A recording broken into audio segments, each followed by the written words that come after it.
Si somos capaces de sufrir en la carne, entonces terminaremos matando al pecado. Cuando una persona sufre persecución física por causa de Jesús, casi siempre cambia profundamente su perspectiva con respecto al pecado y la búsqueda de la carne. Esa persona probablemente viva el resto de su vida obedeciendo a la voluntad de Dios por ese dolor tan inmenso que sintió en la carne. Quien haya sufrido por hacer el bien y haya seguido obedeciendo a Dios a pesar del sufrimiento, ha roto definitivamente su relación con el pecado. Eso lo dijo el doctor Smith hace mucho tiempo en un libro, y dijo, y entonces conseguirás la paz. Hay una famosa frase que dice, ha dejado de pecar. Es algo que se escucha en nuestra iglesia y que lo escuchamos en las reuniones cristianas. La frase, ha dejado de pecar, representa el estado espiritual del sufriente cristiano que termina siendo victorioso. Fíjense en ustedes, era un pecador, pero el sufrimiento que pasó lo llevó a acercarse al corazón de Jesucristo y le abrió el corazón a Jesucristo, y ahora pasó de ser una víctima a ser una persona victoriosa, porque se acercó y abrazó a Jesucristo. Ha dejado de pecar porque el dolor le enseñó a dejar lo malo que estaba atrás y seguir caminando por el único camino que lleva a la gloria eterna. No tenemos por qué decir que ya no cometemos ningún pecado, sino que nuestra antigua vida dominada por el poder del pecado ha terminado. Está en la Biblia. Ahora sabemos que somos imperfectos, número uno, que vamos a seguir pecando hasta el último momento que yo haga y me vaya al cielo. No se va a escapar nadie. Sea el mejor cristiano del mundo que sea, hasta el último segundo va a ser algún error, que es un pequeño pecado. Ahora cometemos errores, pero enseguida los confesamos y nos arrepentimos sinceramente ante Dios. Por ejemplo, hace muchos años atrás, cuando yo no conocía a Jesucristo ni tenía mucha idea de Dios, yo hacía varias cosas que hoy en día me darían vergüenza y simplemente las hacía otra vez y seguía tranquilo durmiendo. Hoy en día dentro de mí hay un Espíritu Santo y mi cuerpo es el templo del Espíritu Santo. La diferencia es que antes de conocer a Jesucristo yo pecaba y dormía tranquilo. Ahora, apenas yo hago un pecadito chiquito, hay una voz adentro mío que me dice, hiciste un pecado, hiciste un error, eso no tenías que haberlo hecho. Y esa es la diferencia, que ahora tenemos al Espíritu Santo dentro de nosotros, que es como una lucecita que se prende y se apaga, esa lucecita que hay en los autos adelante, que cuando falta aceite empieza a ser así. Bueno, eso es lo que hace la vocecita del Espíritu delante de nosotros cuando estamos con Jesucristo. Sí que hacemos errores, sí que somos imperfectos, sí que vamos a hacer hasta que nos muerma algún pequeño o un pecadito, vamos a decir. Pero la diferencia es que ahora tenemos una lucecita que nos dice, ve corriendo a confesarle a Dios lo que hiciste y arrepentirte. Y entonces Dios, y acá viene lo más grande de todos los mensajes que yo doy, la gracia de Dios, la gracia de Dios, la gracia de Dios. nada, absolutamente nada, ni siquiera llegar a Jesucristo es posible sin la gracia de Dios.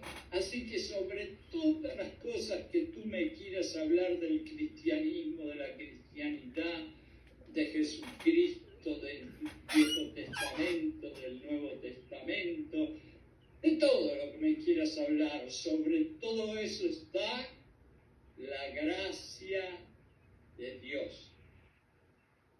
Si lo hemos sufrido física o emocionalmente por seguir a Jesucristo, aún podemos conectarnos con Dios a través de nuestra fe en Jesucristo, a través de nuestra fe en el Espíritu Santo y en la sangre de Jesucristo que fue derramada por ti y por mí. Hay un famoso escritor cristiano, Spurgeon, quien dijo: les ruego que recuerden que no se puede abandonar el pecado ni se puede escapar de su poder, excepto por el contacto y la unión con Jesucristo. Así que, en pocas palabras, si fuéramos a decir cuál es el remedio para el pecado, es acércate a Jesucristo. ¡Pum! Punto. Se terminó. Pero tenemos que decir algunas otras cositas.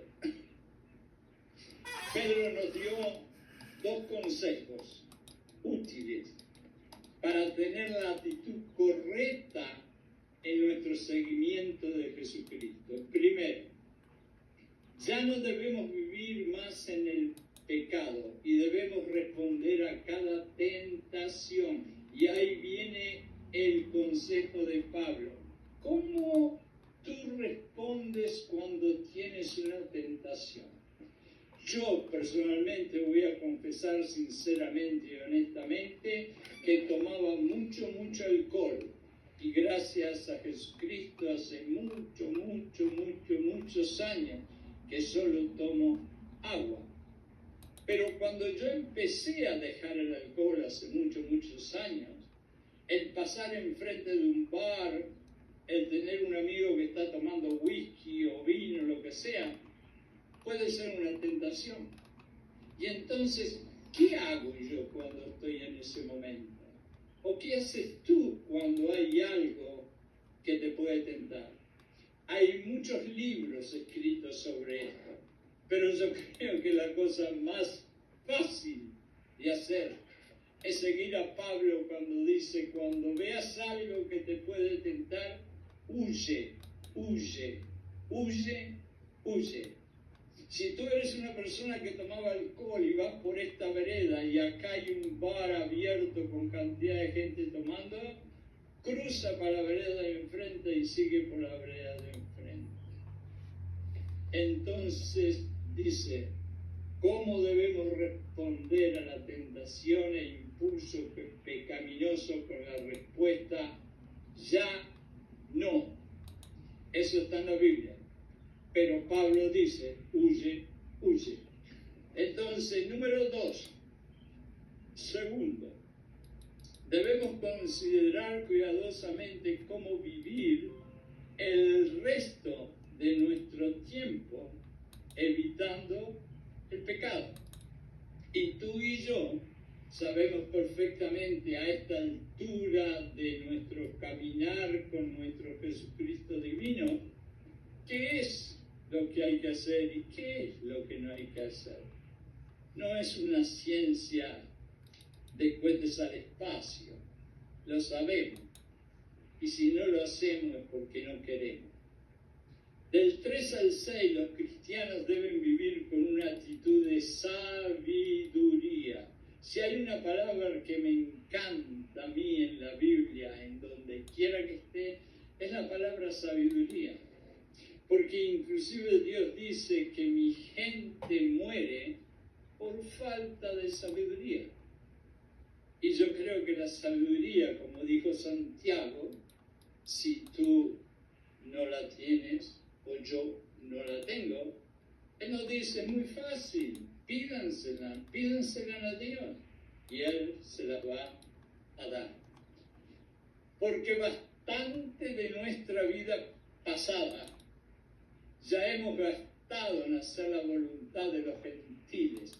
Y los gentiles en este momento, por acuerdo a las palabras que están diciendo acá, son aquellos que quizás eran nuestros amigos, nuestros familiares, nuestros conocidos, que todavía aún siguen caminando en el camino del mundo, en el camino inconverso, y que muchas veces nos quieren arrastrar con ellos.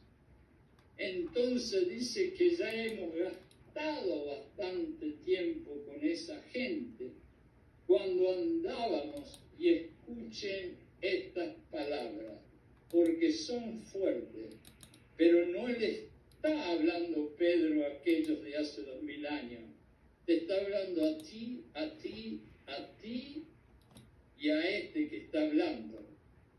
Dice, cuando andabas hace un tiempo en lascivia, y ustedes saben lo que es lascivia, lujurias, borracheras, orgías, borracheras e idolatrías abominables y otras cosas. En cuanto a la gente del mundo, quizás le parece extraño que hoy tú no andes junto con ellos, en la misma corriente de perdición que ellos están. Pero lo que tú tienes que hacer, dice Pedro aquí, y Pedro le está hablando a ellos y me está hablando a mí en este momento. Lo que tú tienes que hacer es no escucharlos, porque todos ellos, tarde o temprano, tendrán que darle cuenta a Dios. Ustedes saben que yo conozco alguna gente, no voy a decir bastante, pero alguna gente, que lamentablemente van a la iglesia a alabar a Dios y a cantarle, que están metidos en pequeños grupos cristianos y en las casas y esto y el otro. Y sin embargo, la voluntad de Dios no está dentro de ellos. Y cuando dice no los escuches, muchas veces algunas de estas personas los siguen escuchando. Y muchas veces yo le digo a la gente, un día Dios te va a juzgar. Y parece como que no tienen miedo de Dios. Y yo siempre les digo, tú no tenés miedo de Dios, pero te voy a decir algo que me dijo el Espíritu. Pero Dios tampoco tiene miedo de ti. Pedro nos quiere hacer consciente. Eso es una de las cosas más importantes que yo quisiera que ustedes tuvieran en su mente, en su corazón, en su espíritu esta noche.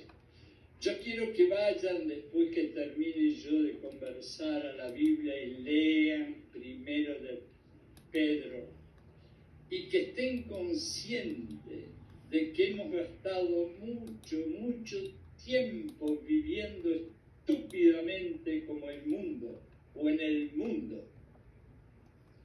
Ahora, después que conocimos a Jesucristo y Él entró en nuestros corazones, estamos llamados a vivir como cristianos.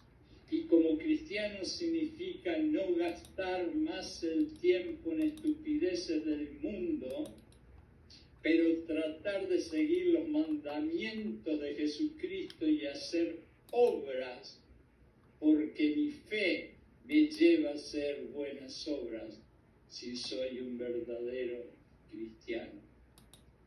Es una pérdida de tiempo y una equivocación que los cristianos vivan como el mundo, y debemos dejar de ser de doble ánima. ¿Recuerdan cuando Santiago dice el problema tuyo que tú sos como las olas del mar? Viene el viento y la lleva para aquí, viene el viento y la lleva para allá, y tú nunca sos una mente estable. Tú sos una persona que va para un lado y el otro según venga el viento. Y eso es lo que quiere decir doble ánimo. y comenzamos a vivir no como cristianos.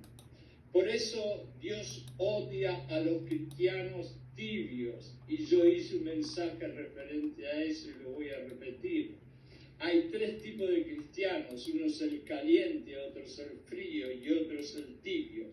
El cristiano caliente no precisamos hacer nada porque es el que adora realmente a Jesucristo y sigue su mandamiento. El cristiano frío es el que quizás ni siquiera conoce a Jesucristo. Pero el cristiano tibio es el que conoce los mandamientos de Jesucristo, de Dios, del Espíritu Santo, y aún así tiene un pie en Dios y el otro en Satanás. Y ese tibio es el que Dios llega a decir en una parte de la Biblia: lo arrojaré de mi boca. Así que o somos calientes o somos fríos y tratamos de aprender. Por eso Dios odia a los cristianos tibios, los que tienen un pie en la cruz y un pie en Satanás. Lamentablemente muchos cristianos en el fondo de su corazón piensan que hubiera querido dedicar más tiempo a comportarse como los impíos. Créanlo o no, cuando las personas son tibias, inclusive envidian a los impíos. Esto es lo que Pedro quiere evitar que suceda entre los cristianos a los cuales le escribió. No se olviden que esta carta fue escrita en el primer siglo y en aquel tiempo no eran muchos los que seguían las creencias de Jesucristo y por lo tanto sufrían enormemente. No les daban trabajo, no les daban comida, los discriminaban. Y él tenía que poner en el corazón de esos cristianos una idea de esperanza que aunque sufrieran, a través de la esperanza un día iban a conseguir la gloria. Y por eso es que le dice esta cosa. Esto es lo que Pedro quiere evitar entre los cristianos a quien le escribió. Quiere experimentar más del mundo antes de comprometerse por completo con Dios. Es decir, a los tibios le está diciendo: sí, yo entiendo perfectamente que tú conoces el mandamiento de Jesucristo, que vas a la iglesia, que hablas de Dios, pero tú quieres seguir probando ciertas cositas del mundo. Tú quieres seguir disfrutando ciertos pecaditos para entonces, llegado un momento X, te acerques a Jesucristo. Y Pedro le dice: no es así, estás equivocado. O aceptas a Jesucristo o no aceptas a Jesucristo. Punto. Lasciva. Lascivia, esta es una palabra que es un poquito complicada de decirla y que mucha gente no le gusta ni siquiera escucharla. Esta palabra inicia una lista de pecados que Pedro entendió que solo debían marcar la vida pasada de los cristianos y no la actual. Y esta palabra significa vivir sin ningún sentido de restricción moral, especialmente cuando se trata de inmoralidad sexual, de la violencia, de la avaricia, del resentimiento y de otras. Entonces, lascivia realmente es una palabra que podemos usar cuando vemos a alguien que no tiene moralidad. Y moralidad es algo que la comunidad de aquí, de allá y de allá se pusieron de acuerdo para decir: esto está bien que se haga, pero esto no está bien que se haga. Y en la comunidad global de Dios también sucede lo mismo. Pero estas personas actúan con inmoralidad sexual, con violencia y con avaricia. Y dicen que yendo a la iglesia quizás puedan estar tranquilos. Lascivia denota excesos de toda clase de maldad. Y aquí va la cosa un poquito más dura, porque ya está hablando toda clase de maldad, y lo dice Pedro, implicando una falta de autocontrol personal. Al término describe el pecado como una satisfacción personal de los apetitos humanos hasta el punto de no respetar la decencia pública. Y esto lo dijo un escritor llamado Gilberto. En otras palabras, es una falta total, y yo creo que aquí lo podemos hacer un poquito más cortita la definición, una falta total de autocontrol o control propio, como quieran llamarle. En diferentes países se le llama diferentes nombres, y que quiere decir que, bueno, yo no tengo control sobre mi mente, no tengo control sobre mi vida, y como no tengo control sobre nada, voy a hacer de todo, lo moral y lo inmoral, y voy a hacer lo que quiera. Y es mentira, es mentira, y es mentira. Y le voy a decir por qué es mentira. Porque Dios en la Biblia, en un verso, le dice perfectamente: yo no te di un espíritu de miedo, yo te di un espíritu de coraje, de amor y de propio control. Entonces quiere decir que aquí Dios le está diciendo a todos estos hipócritas que sí, que Dios le dio, y no se acuerden que fue Dios quien te hizo a ti y quien me hizo a mí y quien hizo tu cabecita y quien hizo mi cabecita. Y él dice: cuando yo te hice, yo te di un espíritu de control propio, lo que quiere decir que si tú estás pecando o haciendo cosas asquerosas, es porque tú, en el libre albedrío que yo te di, has decidido en no hacer las cosas como tendrías que hacerlas. Cuando miramos esta lista, lascivia, borracheras, orgías, idolatría, actividades sensuales asquerosas, abominables, vemos cuán poco, y esto es algo para pensar, cuán poco hemos avanzado en lo que se respeta la moralidad humana desde hace 2000 o 4000 años hasta hoy en día. Es una vergüenza. Realmente estos grandes apóstoles y discípulos le estaban hablando a aquellos que ni siquiera tenían una Biblia como hoy cada persona tiene como 10 Biblias en la casa. Y sin embargo hoy tenemos no solamente la Biblia, sino el televisor y 7000 teléfonos con todas las redes sociales y toda la información que quieramos. Y aún nosotros hoy en día seguimos haciendo todas estas cosas: borracheras, orgías, idolatrías abominables, actividades sexuales feas. ¿Qué nos pasa a nosotros? O somos calientes o somos fríos, pero si somos tibios, no digamos que somos cristianos. No somos cristianos. Estos problemas no han sido resueltos desde que Pedro escribió esta carta. Esta carta de Pedro la podríamos aplicar perfectamente a nuestra actual sociedad.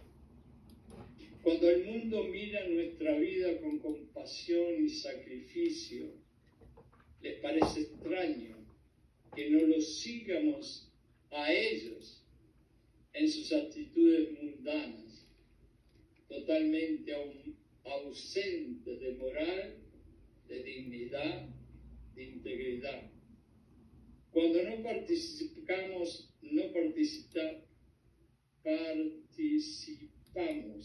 en el pecado que nos rodea y nos rodea continuamente, Condenamos a los que practican su pecado y no les gusta absolutamente para nada a ellos lo que nosotros le estamos diciendo.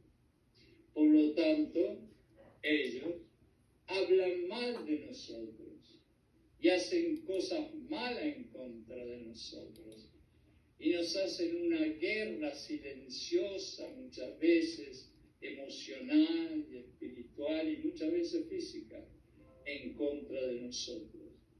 Pero nosotros, como aquellos cristianos que los tiraban al Coliseo para que se los comieran los leones o los mataran los gladiadores, así les guste o no les guste, tenemos que actuar.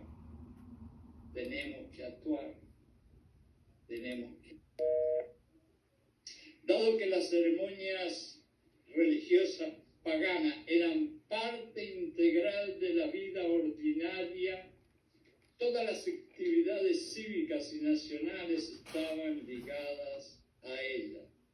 Los cristianos se vieron obligados a evitar estas actividades porque esto habría parecido a sus compañeros como una cosa totalmente hipócrita. Quiero decir que en aquellos tiempos, lógicamente, los cristianos eran la minoría, eran pocos, tenían que luchar con una tremenda religión organizada que tenía ídolos de madera, pero aparte contra los políticos, como Nerón hizo cuando prendió fuego a Roma y le echó culpa a los cristianos para poder matarlos. Entonces, ellos tenían que tener mucho cuidado, porque las repercusiones podían ser falta de trabajo, falta de comida, falta de agua, inclusive muchas veces muerte.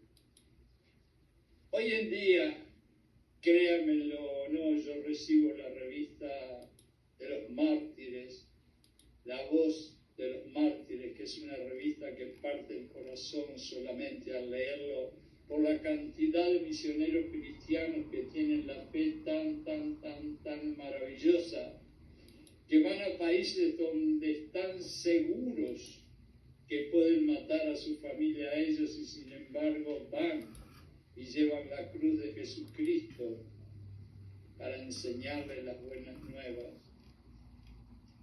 Cuando llegue el día del juicio, todos los que viven en los pecados que Pedro describió verán claramente qué estúpidos han sido.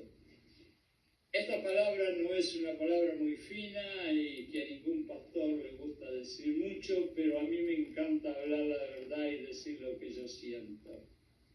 Y la verdad es que todos aquellos que practican pecados, inclusive cristianos, y se ríen en cierta forma de Dios, y en cierta forma hasta le hacen burla a Dios por hacer esto, un día, y ellos no lo creen, van a estar cara a cara con Dios o Jesucristo. Y créanmelo, ese día es el día que yo no quisiera estar en los zapatos de ellos. Por eso lo digo, hay gente que no le tiene miedo a Dios, pero yo siempre les digo, pero Dios tampoco le tiene miedo. Pedro ya nos ha dicho que Jesús predicó a los espíritus encarcelados, predicando un mensaje de juicio.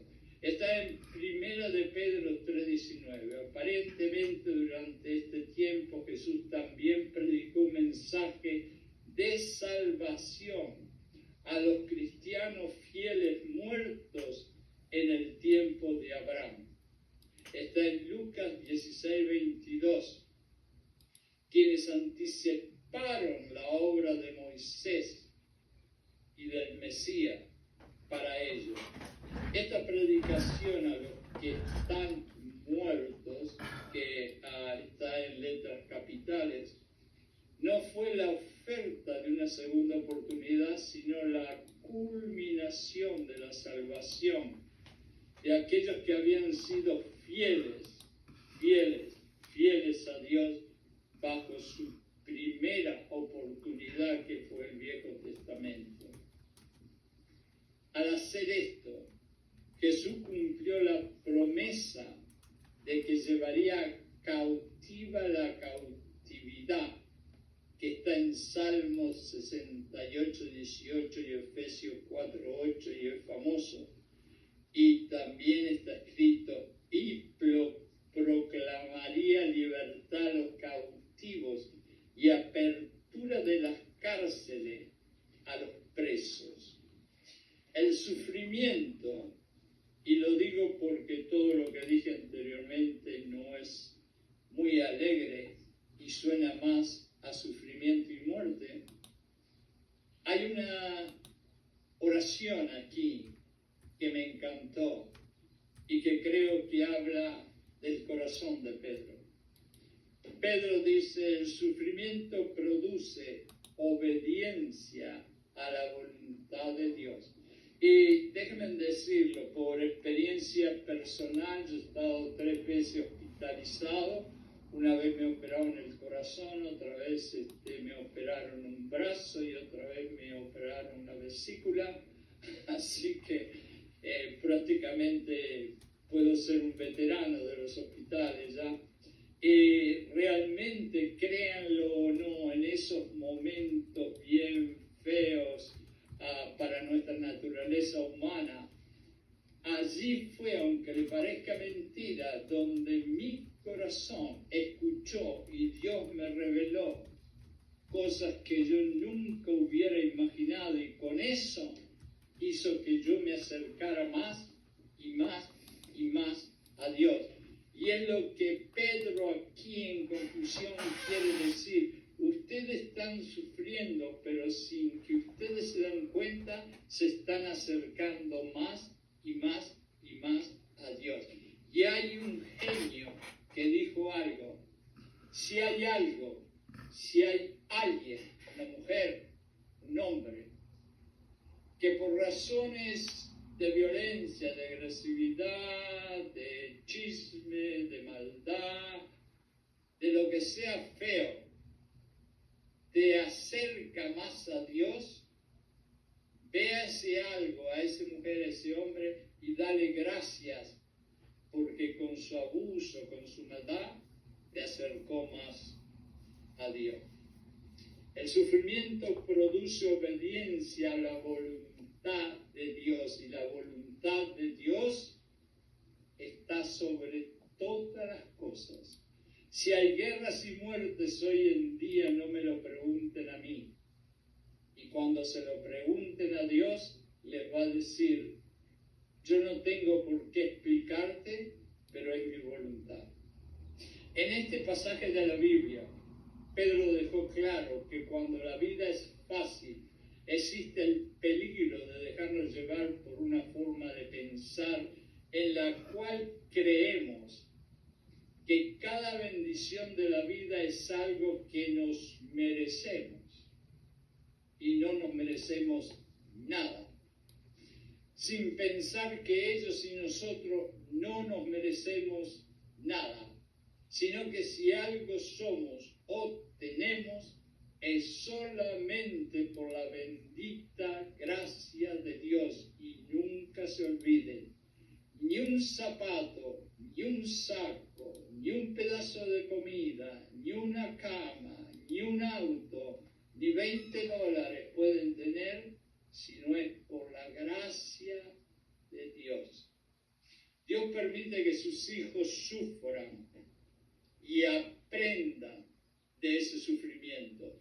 Nunca le preguntes a Dios, Dios, ¿por qué estoy sufriendo? Dios, ¿por qué? ¿Por qué? ¿Por qué? No. A Dios le vas a preguntar, ¿qué tengo que aprender de este sufrimiento? ¿Qué me vas a enseñar? ¿Cómo voy a responder? ¿Qué voy a aprender? Con frecuencia oímos a muchos jóvenes decir que han hecho esto o aquello para encontrar una nueva dirección en su vida. El rey David descubrió esta realidad cuando escribió el Salmo 66, versículo 10, que dice, porque tú, Dios, nos probaste, nos purificaste como se purifica la plata,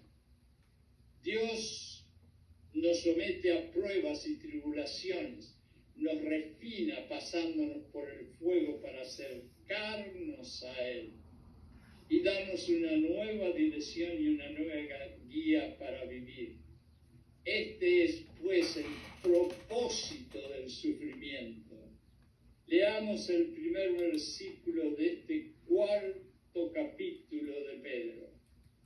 Dice, puesto que Cristo ha padecido por nosotros en la carne, vosotros también armaos del mismo pensamiento, pues quien ha padecido en la carne ha terminado con el pecado.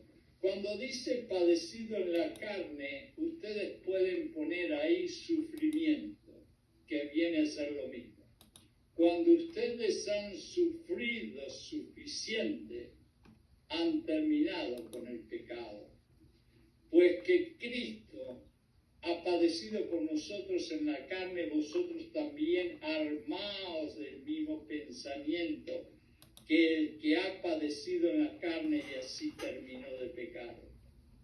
Para que en el tiempo que queda en nuestra carne, que no es mucha porque muy pronto todos nos vamos a ir,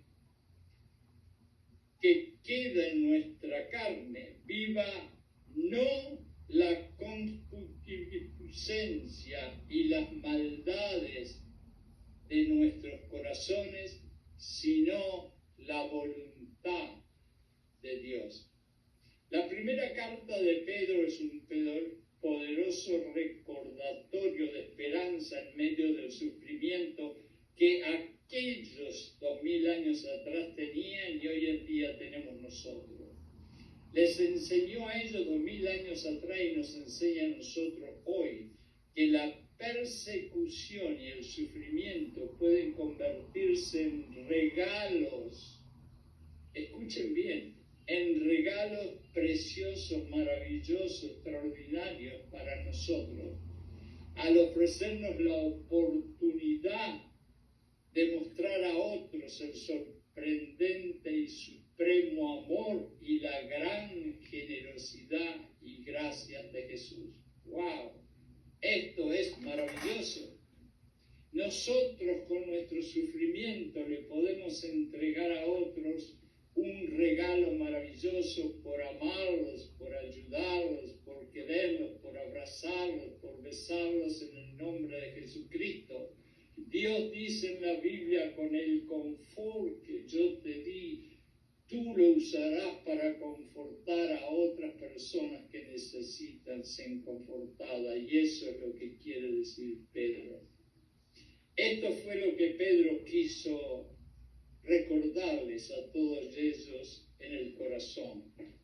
Como nos muestra esta carta, primera de Pedro, él nos da instrucciones prácticas para vivir una vida limpia, si hacemos la decisión de seguir a Jesucristo y sus mandamientos a través del sufrimiento, sin entregarnos y sin deprimirnos y sin dejarnos caer, sino estando firmes y fuertes y sufriendo con fe y con esperanza.